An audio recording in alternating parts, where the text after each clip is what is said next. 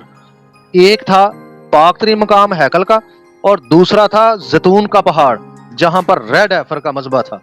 ان 2 جگہوں پر آتا تھا. ان 2 جگہوں کے علاوہ کہیں بھی خیمہ جو ہے وہ خدا کا جلال نہیں آتا تھا. اسی لیے مسیح اسی پہاڑ پر آ کر دعا بھی کرتے ہیں، اور میں یہ بھی آج دعویٰ کر رہا ہوں، اور اسی پہاڑ میں وہ دفن بھی ہوئے ہیں اور یہی سے وہ جی بھی اٹھے ہیں. ٹھیک ہے جی، یہی سے وہ جی بھی اٹھے ہیں. آگے بڑھتے ہیں. خیر یہ جغرافی اسٹڈی سے آپ لوگوں کو سمجھ آئے گی، آگے جا کر میں آپ لوگوں کو بتاؤں گا. اچھا جی، مفسرین نے اس پر بحث کیا ہے کہ یہوشوا حمشیہ کا جی اٹھنا اور مصلوبیت کا واقعہ کہاں ہوا تھا. اب یہودی روایات کی تفہیم کی روشنی میں اس کی قریب سے جانچ پڑتال کریں گے. زیتون کا پہاڑ ہیکل کے مشرق میں اسرائیل کی لشکرگاہ سے باہر ہے. زیتون کا پہاڑ ہیکل کے وسطی حصے کے مشرق میں کچھ 2000 ہاتھ یا تقریباً 1000 گز کے فاصلے پر واقع ہے. آپ کی آواز پھر چلی گئی ہے سفیان بھائی. بڑا ایک اسٹریم کا ایک فارم بن گیا تھا، آپ کی آواز چلی گئی ہے جی. میں دوبارہ آپ کو ایڈ کرتا ہوں.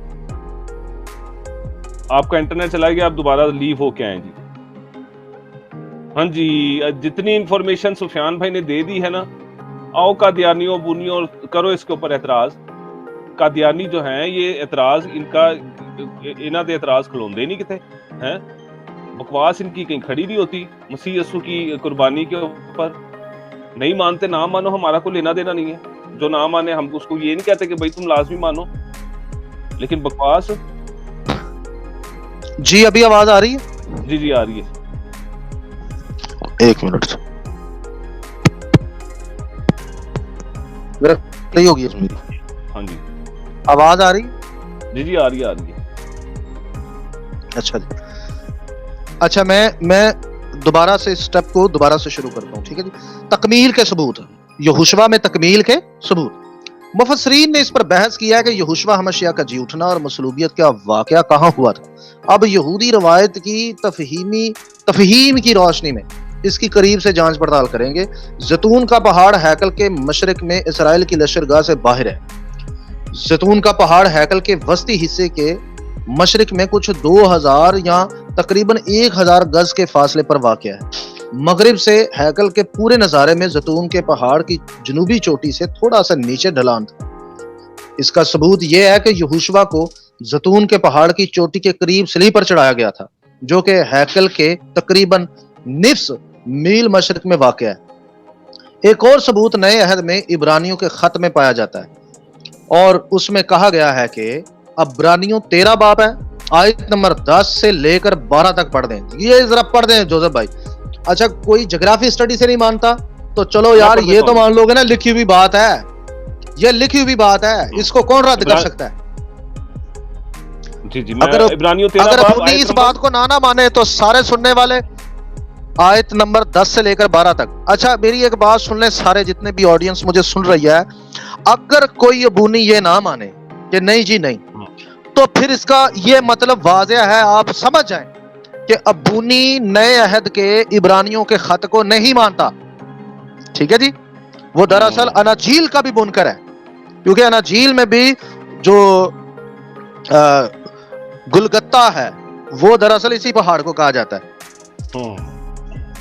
آگے میں جا کر اس کی وضاحت کر دوں. یہ ذرا والا پڑھ دے جی سب کے سامنے. میں پڑھ دیتا ہوں جی. عبرانیوں 13 باب 10 آیت. ہماری ایک ایسی قربان گاہ جس میں خیمہ کی خدمت کرنے والوں کو کھانے کا اختیار نہیں، کیونکہ جن جانوروں کا خون. ہاں جی 1 منٹ رکیں. جو ہیکل سے باہر قربانیاں یہاں پر جلائی جاتی تھیں، کاہن جو تھے ان قربانیوں میں سے بالکل بھی نہیں کھاتے تھے، لاوی کاہن. ٹھیک ہے نا بھائی، آگے پڑھیں ابھی. کیونکہ جن جانوروں کا خون سردار کاہن پاک مکان میں گناہ کے کفارے کے واسطے لے جاتا ہے، ان کے جسم خیمہ گاہ کے باہر جلائے جاتے ہیں. ہاں جی، ان کے جسم باہر جلائے جاتے ہیں. اب ذرا سنیں باہر کہاں جلائے جاتے ہیں. سنیں ذرا باہر کہاں جلائے جاتے ہیں، اب وہ جگہ بتانے والا ہے، ذرا سنیں. اسی لیے یسوع مسیح نے بھی امت کو خود اپنے خون سے پاک کرنے کے لیے دروازے کے باہر دکھ اٹھایا. پس ہاں جی، ذلت کو اپنے اوپر لیے ہوئے خیمہ گاہ سے باہر اس کے پاس چلیں، کیونکہ ہمارا کیونکہ یہاں ہمارا کوئی قائم رہنے والا شہر نہیں بلکہ ہم آنے والے شہر کی تلاش میں ہیں۔ آمین آمین۔ اچھا جی، بات یہ ہے بائبل مقدس اعلان کر رہی ہے کہ یہوشوا ہماشیاخ ریڈ ہیفر کی طرح اور دیگر قربانیاں جو میں نے پہلے آپ کو پڑھا دی ہیں ان قربانیوں کی طرح آیت نمبر 12 میں کہا گیا ہے کہ اس لیے یسوع نے بھی امت کو خود اپنے خون سے پاک کرنے کے لیے دروازے کے باہر دکھ اٹھایا۔ کہاں پر؟ زیتون کے پہاڑ پر، ریڈ ہیفر کی قربان گاہ پر، اس قربان گاہ پر جہاں یہوہ کا جلال آتا تھا، وہاں پر مسیح قربان ہوا ہے۔ ٹھیک ہے جی، وہاں قربان ہوا ہے۔ باروق ہاشم آمین۔ اچھا جی، یروشلم کے علاقے میں پہلی صدی کے یہودی لوگوں کے لیے ان کا صرف یہ ایک مطلب ہو سکتا ہے، کیونکہ یہ جو عبرانیوں کی کلیسیا تھی یہ یہودی تھی، اور جب وہ یہ بات کہہ رہے ہیں تو اس کا مطلب ایک ہی ہو سکتا ہے کہ یہوشوا ہماشیاہ کو زیتون کے پہاڑ پر مشرقی دروازے سے باہر اور ہیکل سے باہر مصلوب کیا گیا تھا، یعنی ہیکلی مذبے پر۔ ٹھیک ہے جی، اور دروازے سے باہر سے مراد ایک خاص دروازہ ہے جو یروشلم کی حدود سے باہر یعنی مشرقی علاقے کا دروازہ جو گلگتہ زیتون کے پہاڑ کے جنوب میں واقع تھا۔ یروشلم کو موسیٰ کے خیمے کے بعد نمونہ بنایا گیا جو ایک پورٹیبل ہیکل تھی۔ عبرانی میں اس ہیکل کو ہیرودیس نے خیمہ اجتماع کی تجدید کی کہتے ہیں۔ ہیکل یا خیمے میں 3 اہم حصے اور 3 قربان گاہیں تھیں۔ ٹھیک ہے جی، زیادہ تر لوگ صرف 2 قربان گاہوں کا تذکرہ کرتے ہیں، لیکن تیسری سب سے اہم ترین ہے۔ وہ کون سی تھی؟ زیتون کے پہاڑ پر، جس پر ریڈ ہیفر کو کیا کیا جاتا تھا؟ جلا دیا جاتا تھا۔ ہاللویا۔ جس کا لوگوں کو بالکل بتایا ہی نہیں گیا، اس کا پرچار ہی نہیں کیا گیا، اس کے بارے میں لوگوں کو بتایا ہی نہیں گیا، اور بلکہ مسیح کی قربانی جو ہیکل سے باہر ہوئی اس بات کو لے کر ہیکل کے ہی خلاف استعمال کیا گیا، اور یہ کہا گیا کہ اس کی قربانی تو شریعت کی قربانیوں سے مختلف ہے، ان سے بڑھ کر بے شک آپ کہہ سکتے ہیں، بلکہ اس کی تکمیل آپ کہہ سکتے ہیں، لیکن کبھی بھی اگر آپ عکس اور سائے کو دیکھیں تو کبھی بھی وہ مختلف نہیں ہوتے جوزف بھائی، بالکل وہ ایک جیسے ہوتے ہیں، وہ ایک جیسے ہوتے ہیں۔ جس طرح وہ قربانیاں بغیر مذبح کے نہیں ہوتی تھی، اسی طرح یہ قربانی بغیر مذبح کے کیسے ہو سکتی ہے؟ یہ کبھی نہیں ہو سکتا۔ اس قربانی کو بھی مذبح چاہیے، اور یہ مذبح زیتون کے پہاڑ پر تھا جہاں پر ریڈ ہیفر قربان ہوتا تھا۔ اور یہ وہی لوگ سوال کرتے ہیں جو عبرانیوں کے خط کے منکر ہیں، برت خداشہ کے خلاف ہیں اندر سے۔ میں آپ کو سچی بات بتاؤں، وہ ہزار یہودیوں کے یار ہیں، ان کے تلوے چاڑتے رہتے ہیں دن رات، اسی لیے تو آئے دن ان کے سوالات اٹھا کر ادھر پاکستان میں عام مسیحی لوگوں اور عام قاری کے سامنے کرتے رہتے ہیں، ان کو کنفیوز کرتے رہتے ہیں۔ بیسیکلی مسئلہ یہ ہے۔ ٹھیک ہے جی، اب آگے بڑھتے ہیں۔